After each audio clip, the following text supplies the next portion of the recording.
Hi, I'm Rob. And I'm Rob. And this is Ask Rob and Rob.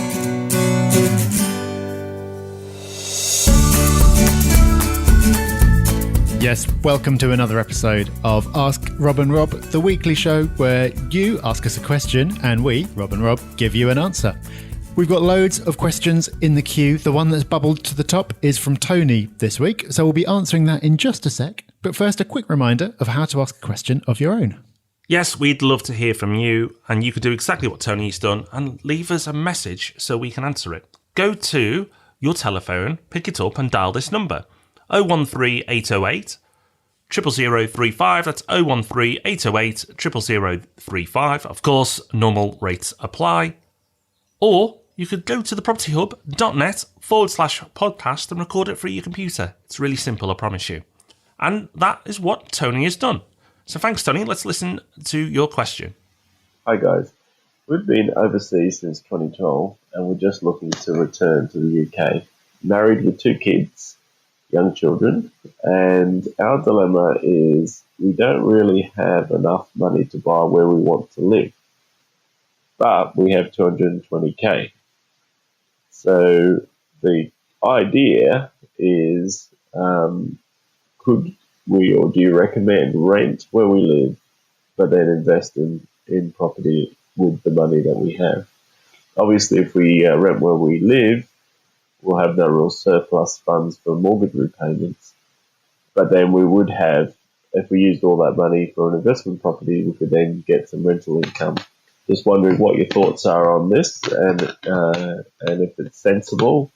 Of course, the other side of the coin is, people say, they always have said, rent money is dead money. But then I always think having a huge mortgage also locks you down and it makes life difficult. So, and then of course there's all this turmoil with George Osborne changes. Just interested in your thoughts and what do you think? Okay, Tony, so big move on the cards. You're coming back to the UK. You're thinking about where to live. You've got a bit of a pot there. It's a good pot. But I don't know where you want to live. It's probably in the southeast by the sounds of it. You can't currently fund your own residential property in that area. So, is rent dead money to you, especially if you're investing elsewhere with that money?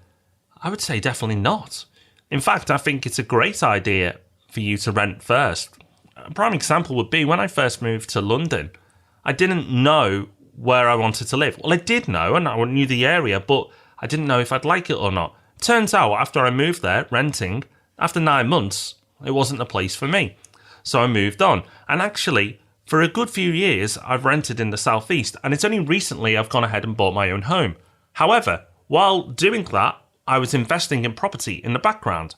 So I'm building my asset base up, I'm earning rental profits, and actually, if you get some equity and some capital growth, you can use that, the profits you've made from the capital, and go and invest that back into your own home. So actually, it can help you get to your end goal as well. And then you've got a double win. You've invested in property and you've got your own home. Now, it's not going to happen, in a few weeks. It's going to take years to happen. However, during those years, the rental income could probably more than cover the rent that you're going to be paying out, or the rental profits, I should say. So it's not as bad as it sounds. In fact, actually, I can see a lot of good reasons to do it. It seems to make sense to me. I can't see any particular downsides that you need to worry about.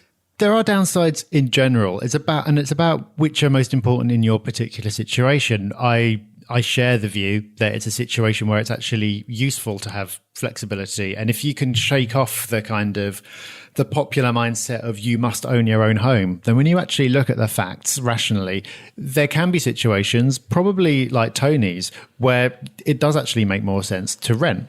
There are advantages, though, to owning your own home. Apart from the security of it, there are tax advantages when you come to sell.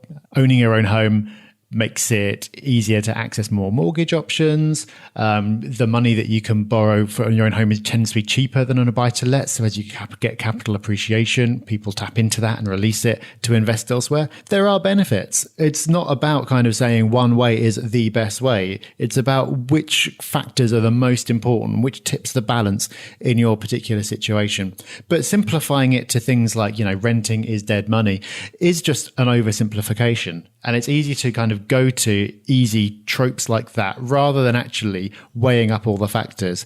And it seems like in this scenario, once you kind of write out all the pros and the cons, it'll tip you towards renting. And there's nothing wrong with that at all. There isn't. And actually, if you're a Rich Dad, Poor Dad fan, it's a book we've recommended multiple times. And I know it got a lot of people into property. They actually say owning your own home is dead money as well. It's not an asset. A lot of people see their own home as an asset. And that often causes a lot of debate, that viewpoint. But actually, I do agree with the Rich Dad point of view, because your own home, you're constantly sinking money into it, improving it, but not necessarily improvements that add value. So it's not as bad as it may seem, Tony. I think you're in a really good position and one that you can probably take advantage of. Another thing you can take advantage of is the Northern Summit. Time is running out to vote, but if you haven't yet and you do live north of the Watford Gap, then let us know where you'd like us to host our next Northern Summit. We've mentioned it in the last couple of weeks on the podcast, but if you want us to come to your town or city in the north, go to thepropertyhub.net/vote. That's thepropertyhub.net/vote. Click which region, which city, which area you'd like us to attend, set everything up, and host our Mastermind Summits. And whoever wins, it's completely democratic. Whoever wins, that's where we'll go. Yep, there is a front runner at the time of recording, but not by much. It's all to play for. So we don't know where we're going to be going, but you can decide. thepropertyhub.net/vote. So that's another question ticked off our list. We'll be back with another one this time next week. And before that, on Thursday, of course, the Property Podcast will be back with that again Thursday morning. So we'll see you again very soon. Bye-bye. Bye-bye.